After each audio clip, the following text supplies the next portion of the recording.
A Estratégia do Dia, o podcast original da Bloomberg Linha. Senhoras e senhores, a Estratégia Airlines informa que nosso voo 2025 está pronto para decolagem. O destino a mercados emergentes pouco explorados. Hoje faremos escala no Cazaquistão, Paquistão, Jamaica, Uzbequistão, onde os gestores de ativos estão apostando forte em títulos locais. Ladies and gentlemen, this is the captain speaking. A previsão indica possíveis turbulências cambiais e eventos políticos inesperados. Pedimos que mantenham os cintos afivelados e evitem decisões impulsivas. Em caso de valorização repentina do dólar, procurem um especialista antes de entrar em pânico. A tripulação de analistas estará disponível durante todo o trajeto para esclarecer dúvidas. Agradecemos por escolher a Estratégia Airlines e desejamos uma boa viagem.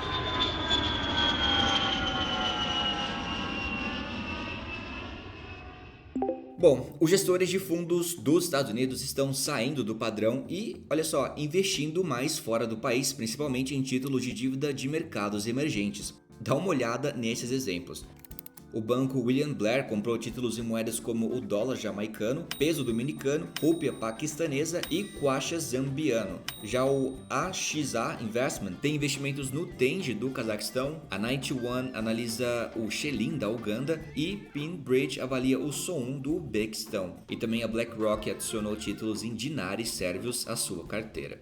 Pera, por que escolher esses países aleatórios? O foco são países que não estão ligados à economia global e que oferecem boas oportunidades devido a fatores locais como reformas econômicas e também os juros altos.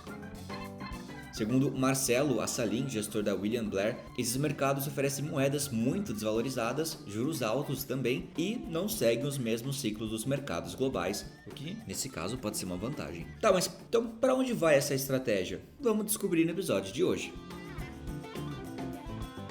E sabe aquela sensação de que tá tudo bem, mas que talvez não esteja? Tipo quando você vê seu chefe sorrindo demais numa segunda-feira? Pois é, a economia americana tá exatamente desse jeito. De um lado, os números oficiais dizem que tá tudo sob controle. Do outro, pesquisas mostram que empresários e consumidores estão mais pessimistas. Afinal, os Estados Unidos estão a caminho de uma recessão ou não estão? Vamos descobrir também por que dados econômicos apontam sinais contraditórios.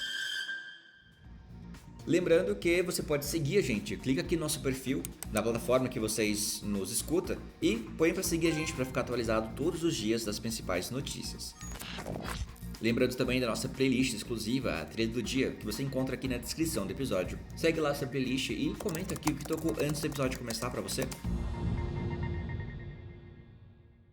Então, vamos entender por que os gestores de fundos dos Estados Unidos estão saindo do padrão e investindo mais fora do país, principalmente em títulos de dívida de mercados emergentes. Resumidamente, é um fator grande de risco e recompensa. Antes, para vocês terem uma ideia, os investidores que aplicavam nesses países preferiam títulos em dólar para evitar riscos cambiais. Agora, eles estão mais dispostos a aceitar moedas locais em busca de retornos maiores e também proteção contra crises globais. O problema é que, ao fazer isso, trocam riscos internacionais por riscos locais. Pois é, esses mercados costumam ter pouca liquidez, o que dificulta a saída rápida de investimentos. Além disso, eventos políticos e também econômicos inesperados podem sim gerar perdas repentinas. Aurélie Martin, economista do 91, diz assim, é preciso ser seletivo e pesquisar bem, pois esses mercados são menos conhecidos e têm pouca cobertura. Vamos ver mais um pouquinho aqui sobre diversificação.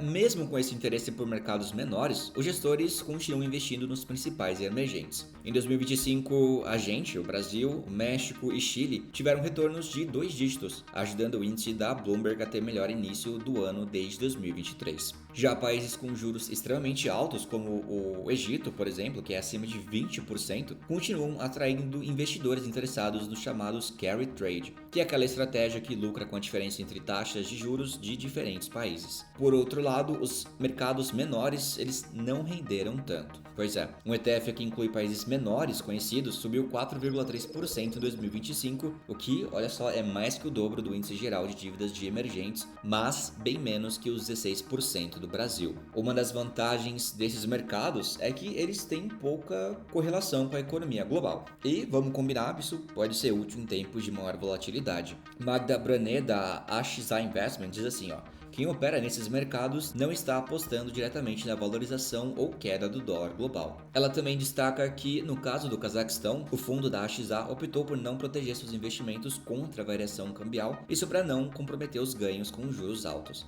E, atualmente, países como o Brasil estão se beneficiando de um dólar mais fraco. Pois é, se a moeda americana voltar a subir, esses mercados podem sofrer saídas de capital. Já os mercados menores, por oferecerem retornos mais altos, eles podem compensar eventuais perdas cambiais.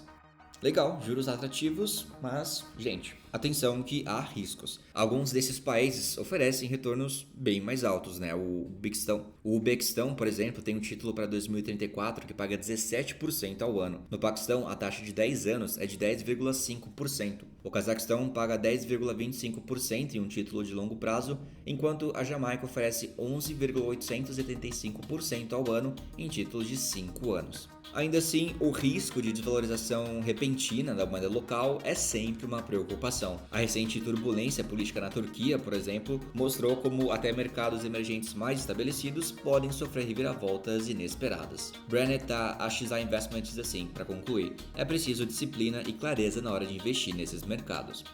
Pois é, fica a dica aí para quem quiser investir em mercados emergentes menos óbvios. E bora falar de Estados Unidos.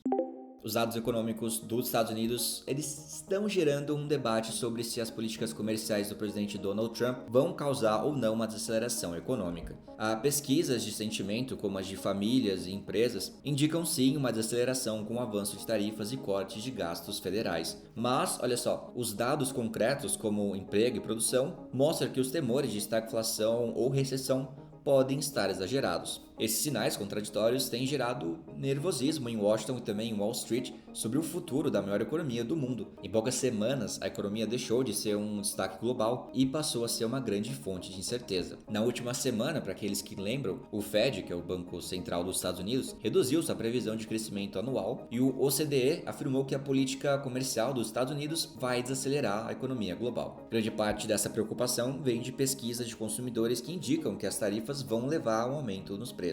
Executivos de empresas como Nike e Delta Airlines notaram essa tendência já, o que causou uma queda nas ações no mês passado. Andrew Hollisworth, economista do Citigroup, diz assim, não é o fim do mundo considerando a situação da economia. Esse economista ele também destacou que os dados concretos mostram o que aconteceu no passado, enquanto as pesquisas refletem o que as pessoas esperam para o futuro. A expectativa dos consumidores caíram para o nível mais baixo em março, com previsões de aumento nos preços nos próximos anos. Na quarta-feira, o presidente do Fed, o Jerome Powell, minimizou as preocupações, chamando as expectativas de inflação de um valor atípico e afirmando também que as taxas de juros devem sim permanecer estáveis enquanto as políticas de Trump são avaliadas. E vale lembrar que, após a vitória de Trump, teve um otimismo nas pesquisas de consumidores e pequenas empresas, com expectativas de cortes de impostos e desregulamentação. No entanto, o foco nas tarifas, o aumento dos preços de produtos e também a queda no mercado de ações tem gerado preocupações com o crescimento econômico. O governo de Trump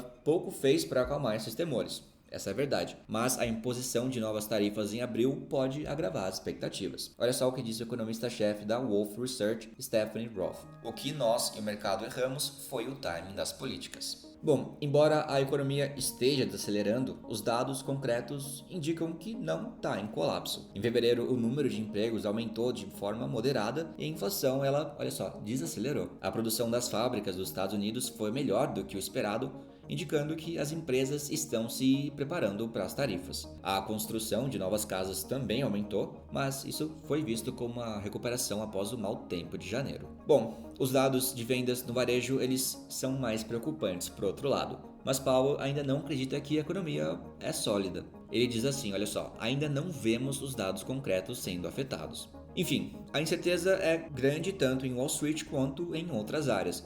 Alicia Barker, a empresária do Arizona, afirmou que as mudanças nas políticas comerciais estão sim dificultando as decisões estratégicas em sua empresa.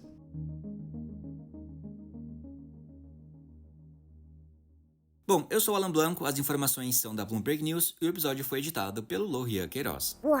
E bora ler aqui rapidinho alguns comentários do episódio passado. No episódio passado falamos sobre a mandioca com a Nayara e também falamos do golpe do boi lá no Uruguai.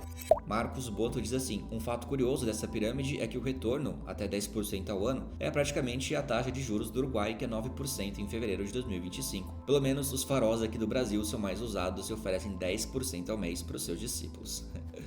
Vinícius Dias diz: já não basta esquema de pirâmide com jogos de bet com boi da sorte, agora tem até nas carnes e gado. Caraca. Pois é, Vinícius, que situação estamos vivendo.